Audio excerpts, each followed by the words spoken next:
আসসালামু আলাইকুম সবাইকে, ওয়েলকাম করছি যুবরাজ খান আবির। আশা করি সবাই বেশ ভালো আছেন।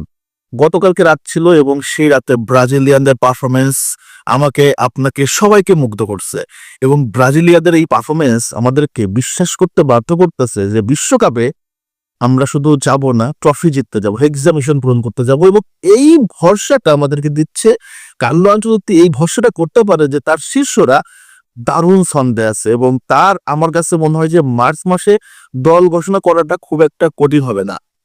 ইংলিশ প্রিমিয়ার লিগে গতকালকে ম্যাথুস কুনহার ফ্যান্টাস্টিক পারফরমেন্স দেখছি, গোল দেখছি, ক্লিনিক্যাল ফিনিশিং দেখছি, ব্যালেন্স টিকে রেখে গোল দেওয়া দেখছি।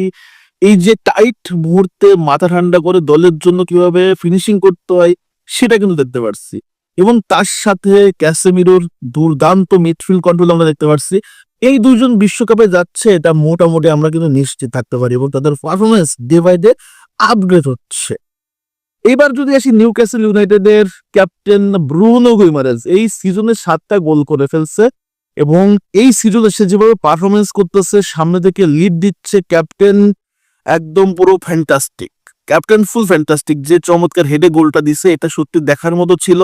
Bruno Guimaraes day by day নিজেকে আসলে অন্য লেভেলে নিয়ে যাচ্ছে এবং এই বছরে ইংলিশ প্রিমিয়ার লিগের মিডফিল্ডারদের ভিতরে দ্বিতীয় সর্বোচ্চ গোল হচ্ছে আমাদের ব্রুনো গুইমারেজ। 1 নম্বর হচ্ছে ব্রুনো ফার্নান্দেজ, তারপর হচ্ছে ব্রুনো গুইমারেজ এবং তারপরে মনে হয় ডেকল্যান রাইস আছে। সো ব্রুনো গুইমারেজের এই পারফরমেন্সটা আমাদেরকে আসলে অন্য লেভেলে চিন্তা করতেছি যে ক্যাসেমিরো এবং ব্রুনো দুইজনে কিন্তু দারুণ ফর্মে আছে। এবং তার সাথে যদি আমরা দেখি ইগোর থিয়াগো, এই লোকটাকে নিয়ে একটু কথা বলতে হয়। গতকালকে হ্যাটট্রিক করছে বেটা হ্যাটট্রিক করে ফেলছে। এই সিজনে 14টা গোল কিন্তু তার অলরেডি হয়ে গেছে।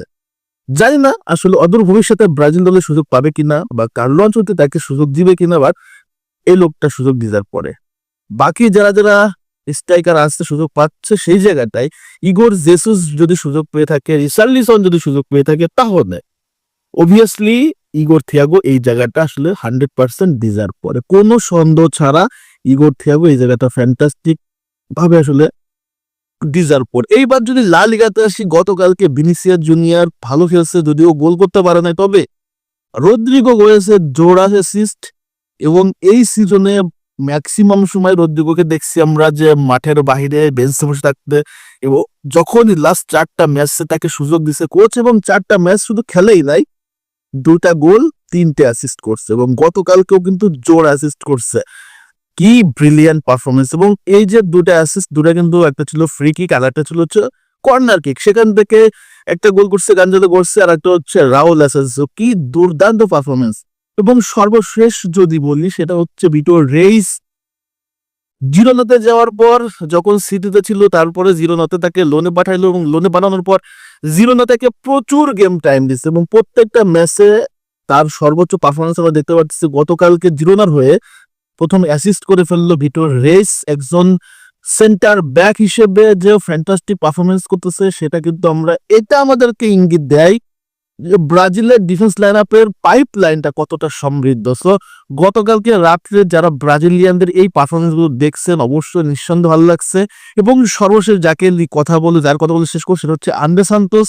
আপনারা জানেন যে চেলসি এবং ম্যানচেস্টার সিটির ম্যাচটা ড্র হয়েছে, কিন্তু মিডফিল্ডে সেকেন্ড হাফে মাঠে নেমেই একদম পুরো মিডফিল্ড কন্ট্রোল করছে আমাদের আন্দ্রে সান্তোস।